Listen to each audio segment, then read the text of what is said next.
regardless, John, very disappointing.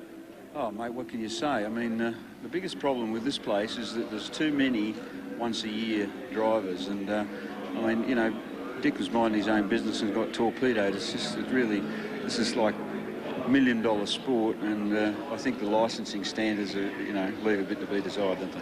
Mate, a lot of the leading teams have complained during the week about some of the slower cars and expressed a concern that, you know, they are going to be a problem. Well, it's always a problem. I mean, you've got to have a speed differential, obviously. Not everybody can do the same pace, but the problem is there's a lot of guys just race once a year here, and I didn't think you could do that. And they get into a bit of strife, and they don't know what to do about it, and they can, you know, they've just effectively wrecked a $200,000 race car, like and it could have hurt somebody. It's just not good enough. John, obviously very disappointed. We'll let you go. Thanks, AJ. The BP Mazda RX-7 leads the field round, going to pick the leader up in a second. Well, Dick Johnson's misfortune is Larry's pot of gold at the end of the rainbow. Still helping make up that deficit to Scaife. 48 seconds, I think it was, before the pace car came out. I hate to give the Shell team any more to worry about, but look at the smoke emanating from the 18 car as they come down behind the pace car. That's ominous as well. So I noticed that just as they came out of the turn, Doug, the cars come down. We've had a couple of incidents today, but no need to bring the Mazda pace car. And in fact, the car pacing the field round here he's losing something. Yeah, something is there. It's getting more and more terminal as this pace car lap continues. More and more smoke coming from car 18. I think he might be bound for the pits. I was just saying it's ironic, the car that leads the field round is the car that in fact has won the 12-hour production car classic here, the Mazda team car. So they got one at least capable of pacing the field here today, and this is the first time that they've required the pace car out on the circuit. Well, there goes our race leader. Let's just see where Greg Hansford is sitting in this lineup. I caught him. He's probably back about 12 cars. Okay. You notice him back. The product car is there as well. Neil Crompton carries the GIO race cam. G'day, mate. Hi, how you going, mate? Not bad. You're up to 10th. This is going to close it up a bit. Yeah, well, I just got on with it then and blazed as best I could. Very unfortunate that we had that tail shaft problem, but the GIO Australia Commodore is performing like a charm, so I'm a happy camper. Still a long way to go. Yeah, you never know. Weirder things have happened at sea. We can't win the motor race, but we're going to give it our best shot for all our supporters. The car feels strong? Excellent, Mike. A little bit greasy in the tail, but the track conditions are a bit slippery. There's a bit of dirt, a bit of oil and what have you, a lot of rubber. Just excuse me while I undress. Yeah. But, yeah, things are going very well, but I'll have a chat to you after. Okay, you're headed in the pits to hand over. Yep. And it looks like you got some company in there too. Yep, well, I've got to hang up now. Sorry, mate. Okay, son. So Neil Crompton comes in the pits. Bob Pearson is in. Looks like the 16 car is also in the pits at the moment. A lot of the leading contenders taking advantage of this pace car situation. They're going to get their final preparations for assault on the latter third of the race. Crompton comes in, and as the cars come past us on pit straight, Larry Perkins, Greg Hansford in Larry's car, about 150, 200 metres behind Scaife. So that couldn't have fallen into his lap at a better time. He's 9 spots back behind the leader on the queue when the pace car pulls out, so he's closer than he was before. That's fallen. There was a gap of about 48 seconds before this incident. It's a lot closer than 48 now. I tell you, when your luck's running with you at this place, it really runs with you. Larry couldn't be happier about that situation. So the 35 car is in.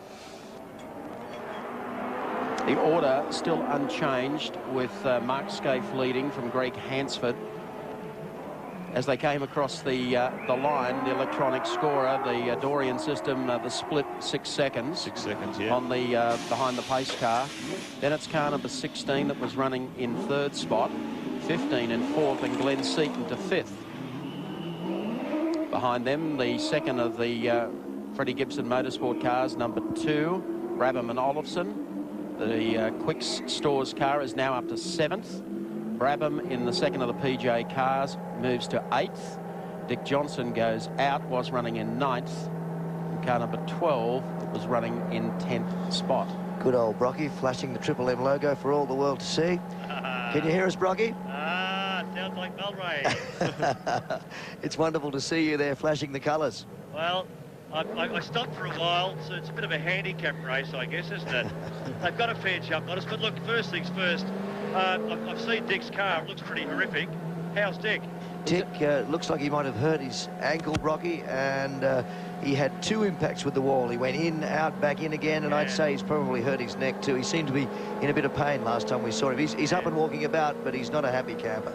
Yeah, I'm coming up there now. Look at the angle and the skid marks where it went in. To get tangled up with the VL. I guess you guys have got it on replay anyway, but gee whiz, it hit hard, very, very hard. How's the car running now you've got this transmission problem sorted out? Well, it's vibrating a lot. It's obviously back at the centre section of the car. It's not looking too handsome. It's sort of a bit misshapen. And I'm just looking around here for Dick. I can't see him anywhere. I guess he's maybe back at the ranch. They put him in an ambulance, have they? Okay, well, the car's looking pretty second-hand. But anyway, the problem I've got really is that it's now jumping out of second gear very badly, caused by the vibration. So second gear's a pretty important gear around here. Oh, it doesn't matter anyway. Let's get down and have some fun. There's no doubt about you, Brocky. This weather looks pretty ominous. We've had sprinkles of rain virtually from the outset, but it hasn't come down. We're hoping we don't have a repeat of last year's appalling downfall.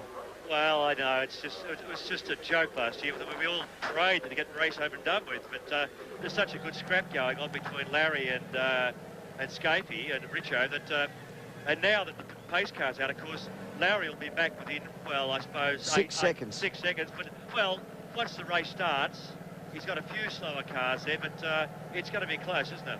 Mm-hmm. So you're out for a tour, looking after your sponsors and the fans who come here to see Brocky more than any other driver, yeah, I think it's fair to say. And look, I was just waving out to a cardboard cutout of myself back there, too. Actually, I waved back, do you know that? I waved back. Careful, they'll declare you shortly, waving to yourself. I know, it's hopeless, isn't it? Thanks for your time, mate. Enjoy yourself, won't you? I will enjoy myself. I hope the fans do too. Thanks, Pete. Great guy out there doing it for his sponsors, obviously. Some problems with the car. And the 77 car headed also for the pits, the Phoenix Motorsport car. There's the remains of the Dick Johnson Shell Falcon. You're looking at the best argument in the world for a full roll cage. Look at that. Oh. It's just stopped any further bending of metal. He's got a tub which is intact, but the front and back of the car are completely destroyed. Yeah, John Bow just referring there, $200,000 race car. You talk to guys like Ross Stone, 550 man-hours in building one of these chassis. They are very expensive toys. Time to check them out on the Caltex race score for you. 3 hours, 59 minutes heading up. Scape and Richards lead over the Perkins Hansford car, 6.89 seconds. The split in third spot, it's Gardner and Jones. Mazzara and Percy run in fourth. Seaton and Jones are in fifth. Sixth spot, it's Brabham and Olafson. Seventh, Dunstan and Harrington. Eighth, Brabham and Parsons. Ninth, it's Johnson and Bow, but that car is now out. And Jones and Crick now move up one more spot. The great race continues. The pace car will be in very shortly. Update of what's happened here in the past hour at Mount Panorama at Bathurst. The Mazda pace car is still out on the circuit as we await the Johnson car to be removed. But you'll notice how tight it is at the front part of the field. Others have gone into the pits. What's happened here? Looks like the order's changed. Perkins is now 5 cars in front of Scaife. The Scaife has gone in. It's been a bit of a shuffle of the order, no? Now Scaife, no, actually that's the car 2. So Scaife has actually gone ahead of the pace car for some reason. He's just passed us on pit straight. Now what's happening here? Well, the pace car is still out there. He's still got the lights on. Scaife has gone ahead of the pace car. There he is. You're not supposed to do that. We didn't see him actually pass the car, and I wasn't sure whether or not he actually, when I saw it missing, whether he came into the pits or not. Now you can get pinged. Get pinged big time for that. Big time for overtaking the pace car, and I don't. Why would he do it? We're working on getting an answer through the race organisers at this stage. Now, whether or not he is waiting, I'd say that's what he's doing. He's waiting for the pace car to catch him up and drop back in the queue. How he got out of the queue, I'm not quite sure. There's the Mazda RX-7, the 12-hour winning car, heading them up a mountain straight again. So, get to the bottom of this deal. I guess one theory is that perhaps Fred said the engine temperature might have been dropping and he wanted him to give a bit of a run to stop the engine getting too cool, but even still, He's overtaken the pace car. There's the distance. Out there like the proverbial shag on a rock, Yeah. apparently having passed the pace car. I mean, we didn't see it happen. We were in a break, but I can't imagine he could get to that point on the track unless he'd driven straight past the pace car. Well, there may be some legal ramifications at the end of this race. When we get to the bottom of this, that's extraordinary. Now, here he is. He's pulling over. My guess is that perhaps the cars are getting a little bit too cold running around behind the pace car. He's gone ahead to try and get some temperature back in the thing. He's been waved in behind now. But whether that's legal, we're yet to find out. I'm going to let others deal with that. Yes. It may be, could it be, Mike, that the pace car came out in front of slower cars in the field? Traditionally, the pace car comes out in front of the lead car, and they're attempting to make adjustments as they go around so that you've got race order for a restart. Well, apparently he did pass the pace car, and I think the stewards got on the intercom to Fred Gibson and said, tell him to cool it and get back in behind the pace car. What happens after that, I have no idea. But they come across the top of the mountain now. Shouldn't be too long before we're back to racing. A bad day for Dick Johnson, but cast your minds back to 1980 and the Rock. That's what started really part 2 of the Johnson career here at Mount Panorama. Time for a mountain memory.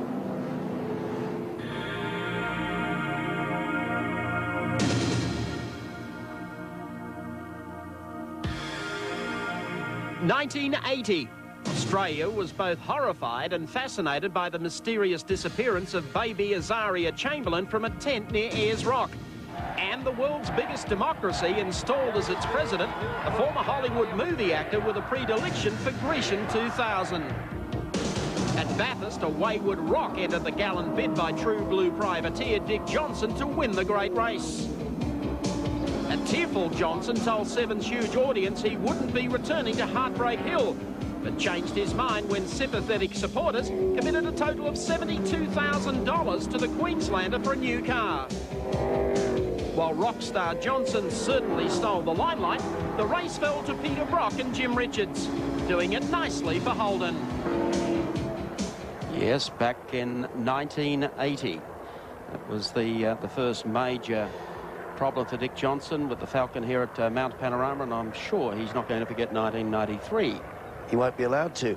The highlights packages seem to feature Dick every year. We have him charging in the green car off at the top of Conrod Straight. We have him in that terrible and unfortunate Rock incident in the True Blue Falcon, and now, of course, we've added to the collection. Word from the stewards is we have about 1.5 laps to go behind the pace car. It has pulled back the gap. Let's check them out again for you on our Caltex race score. Scape and Richards continue to lead over Perkins and Hansford. Thomas Mazzira, Win Percy run in third. Gardner and Jones are fourth, and Seaton and Alan Jones are fifth. Sixth, Brabham and Olofsson. Dunstan and Harrington run seventh. Eighth, Brabham and Parsons. Ninth is Crompton and Gibbs. 10th is Jones and Crick. Don't go away. We'll be back for the restart in just a tick or two.